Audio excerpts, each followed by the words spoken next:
welcome to Turn the Page, the official podcast of the Syosset Public Library.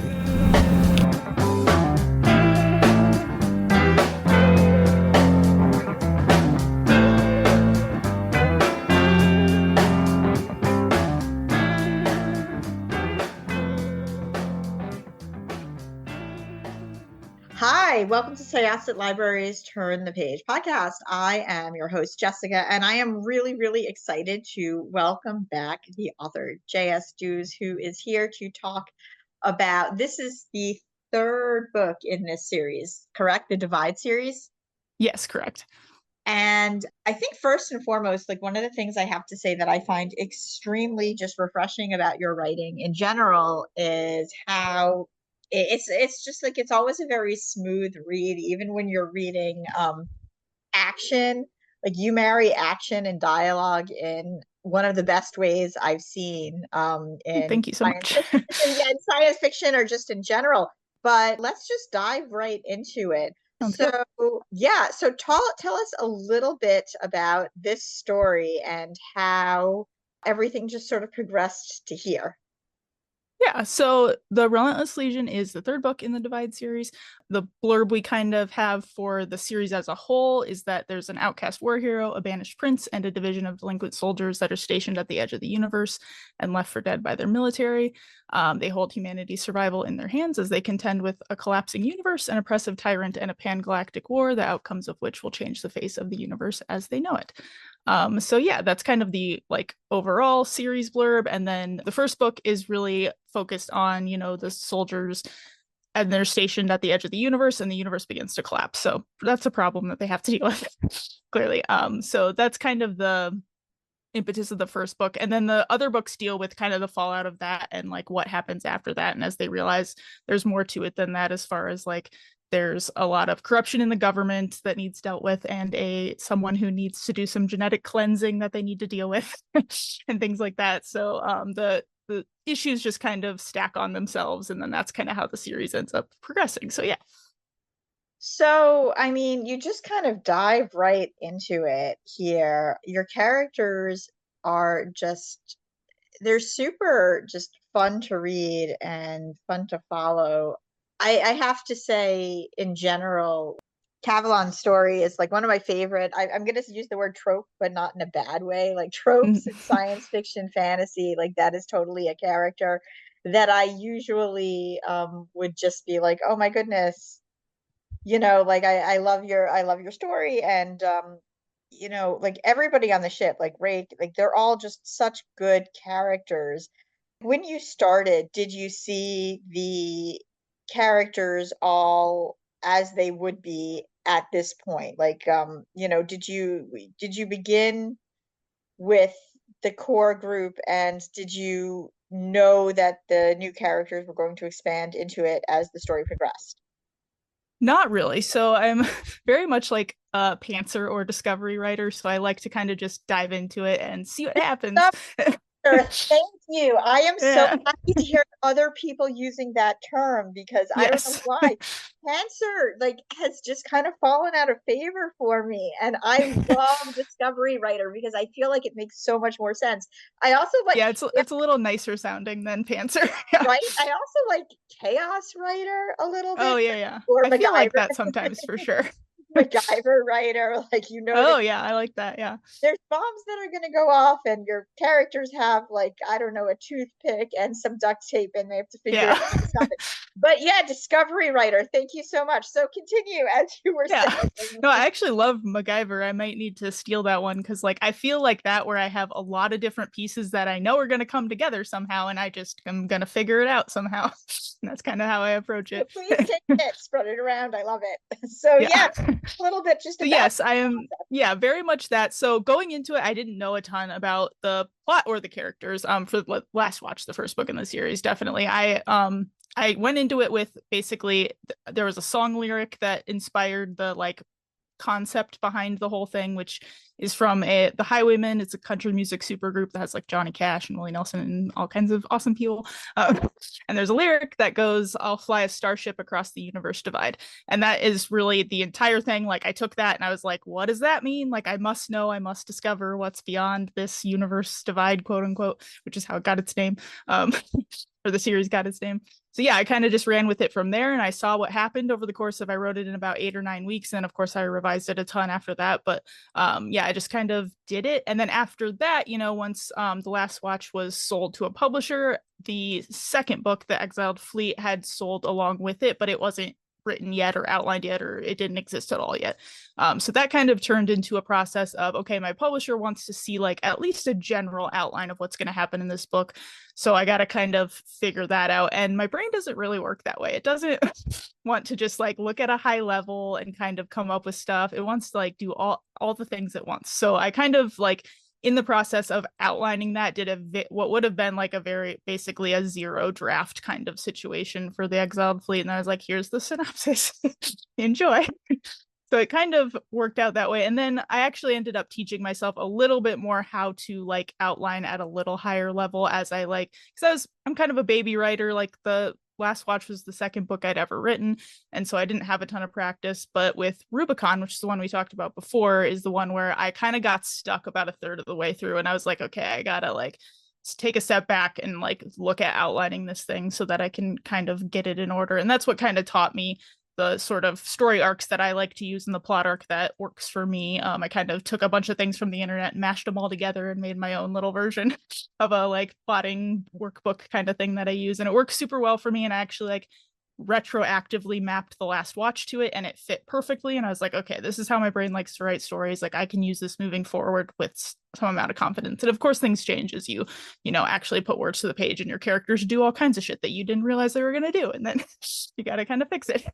Was there Yeah. that for sure. And I really felt the chaos, especially just like the opening to this book, just when everybody's talking, the dialogue and the action and just like the humor, it all came out just feeling really, really natural and cinematic. And Thank you. I know that there is you have like playlists and stuff on your website. Do you listen to music while you're writing? Absolutely. It is super critical to my process. I have all kinds of playlists. So I put out there sort of like general book playlists that just have like a reasonable number of songs that are like kind of the most inspiring ones that I use throughout the process. But I myself have like dozens and dozens of them. So I'll have one that's sort of like a general playlist to write by. Like, I might have one that's like tracks without lyrics, so that if I need to not have lyrics, I can go to that one. And then I have ones for like individual characters or individual character relationships, like Rake and Cavalon's relationship has their very own playlist and things like that. So I have a lot of like where I dig down into that kind of thing. And it's just I use Pandora actually to help discover new music, so that when I have like a set of 10 songs that I know are like good for this vibe, I can like input that into Pandora, and it will like find other great tracks for me to add to it too. So I use that to kind of aggregate more music as I go.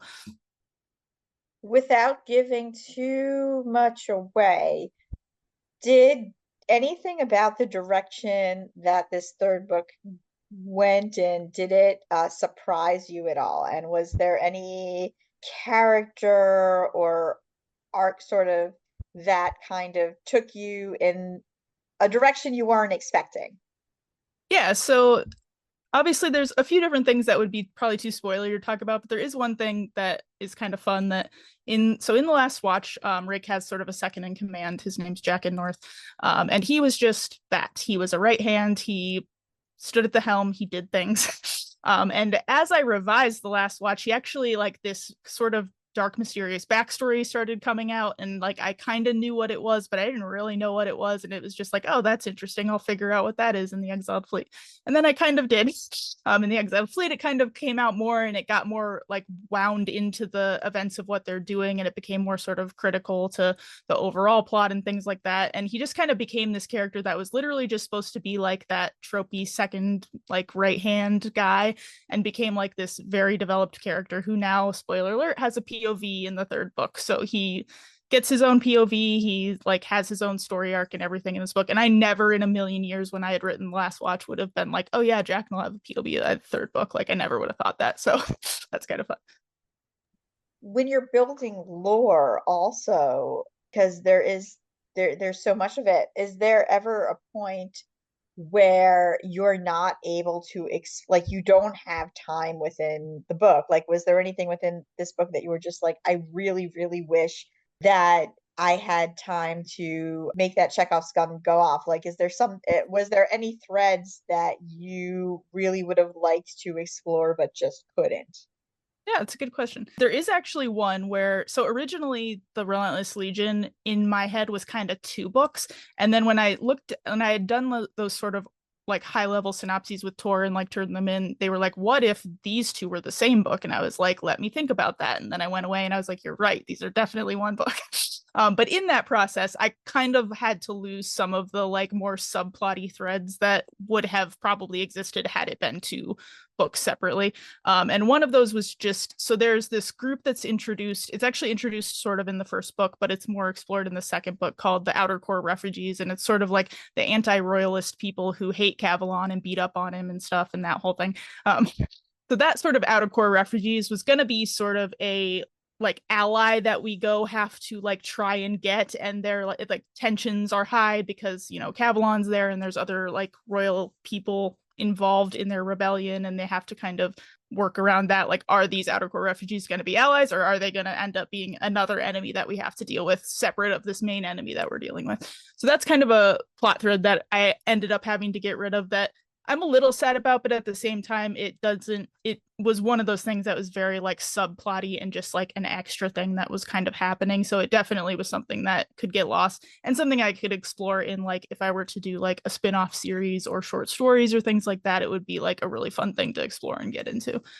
Yeah, that's what my next question would have been. Do you kind of see yourself expanding this universe a bit more? Like, these are like these characters, are they still kind of clinging to you? Is this world still kind of clinging to you?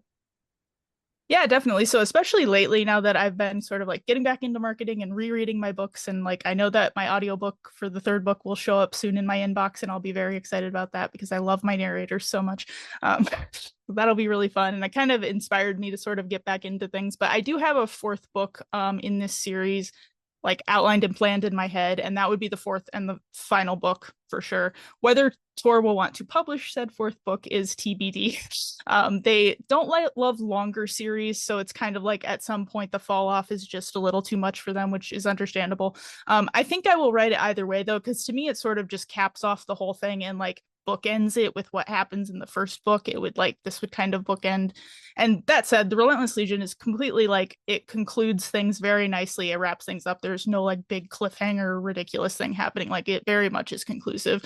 But the fourth book would kind of allow me to like tie that bow in my head, and then I think at that point I would be like, okay, I'm good with these characters, I can move on. And I would love to do some kind of spin-off series. You know, there's things that happen in their history. There are a couple wars. There's a war that ended 200 years ago that would be fun to kind of dig into, that lasted 1,000 years. That's a long time span you could get into with lots of aliens and stuff. And then there's, you know, a more recent war that you could get into. You could jump into the future to do things. Like, there's a lot of options. So I think it would be fun to do something like that, but I don't have anything that I'm actively working on at the moment.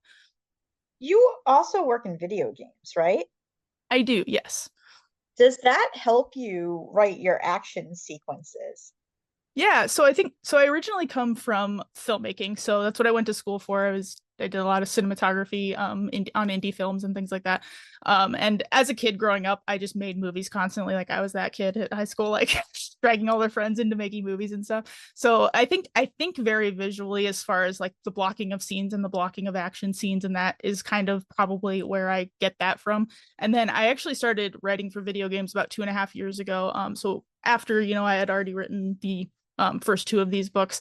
And that experience, both writing for novels and screenwriting, has really helped with video games, because you kind of do both sorts of things in video games. You know, you write a lot of dialogue and you write cinematics and things like that, but you also write prose because you write all the lore entries and all of the like letters between people and things like that. So I got to kind of mash up the two writings I had already done into one to work for video games, and that's been like super fun. And I just love video games in general, just like having a visual, because I love novel writing, it's great, but it is very solitary and it is very, you know, it's just prose. So like getting to have like the visual aspect and like seeing what the art team comes up with, like makes concepts based on my words, like that's a crazy process. Like it's so fun to get that visual aspect back, and then just to work with people on a story is super fun. Like the collaboration is great.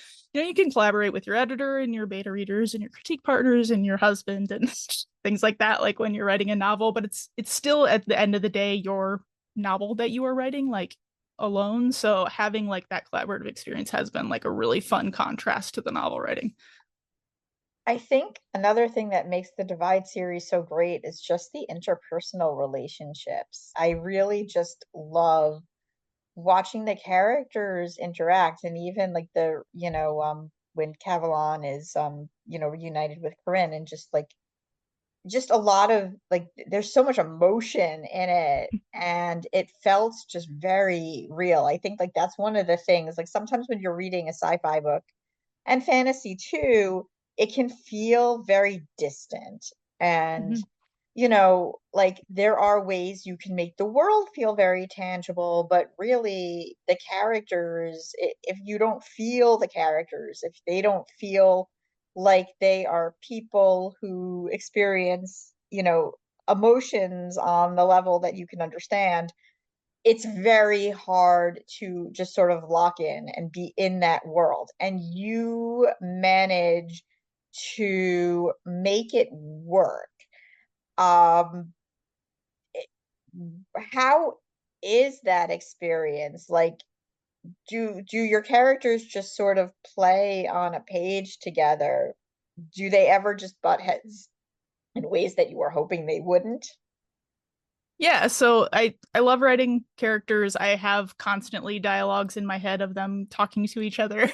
And a lot of those end up in the book sometimes, you know, and a lot of that comes back to sort of my process of like listening to music and just really getting into the vibe of the scene and like just really getting in my head about it, and like turning on all those empathy things so that I can really like try to convey that emotion. And yeah, it's just sometimes things aren't working out and I have to rewrite a scene, but I would say like the dialogue and the interpersonal character stuff is probably the stuff that comes the easiest most of the time. It's usually the like scenes where there's like some lore dumping that needs to happen, where it's like, okay, these characters need to have like a meeting and I have to convey these things. How can I do that in like a not super boring way?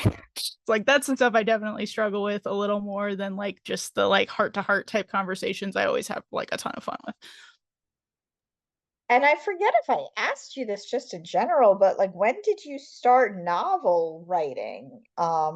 You know, we know that you were the kid who made movies all the time with your friends and otherwise, but as you said, it is a very different experience. When did you start writing fiction?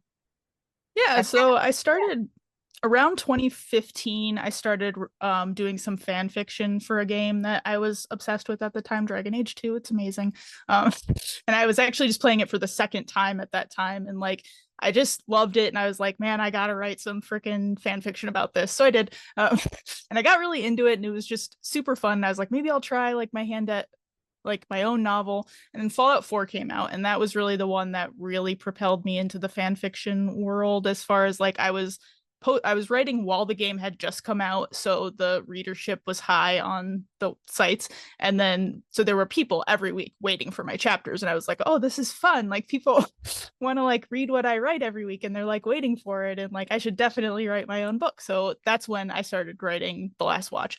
And I kind of just went from there. Obviously, at that point, I kind of had to let fan fiction go because it's just time consuming to write books and have a job. So I kind of stopped at that point, but then I just started writing my own novels from there. And, you know, I used my experience from screenwriting and stuff. Like I had that basis as far as like knowing how to write dialogue and knowing how to plot like like naturally plot a book. I think that's why I can kind of be a discovery writer a little easier than I normally would have, because I already had that sort of like plot structure in my brain. So that helped as well. But yeah, so I sort of went from screenwriting to fan fiction to novel writing to video game writing in a very strange way. Yeah.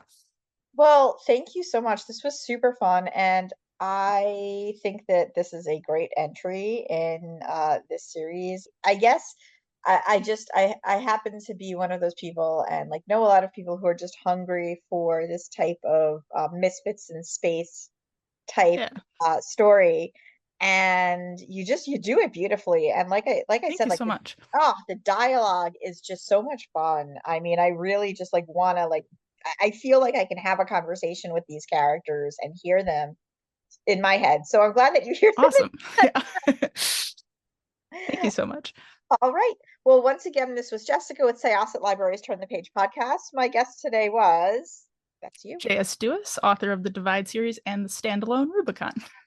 And we are going to close this chapter of Turn the Page. It's time to close this chapter of Turn the Page. Join us for the next episode.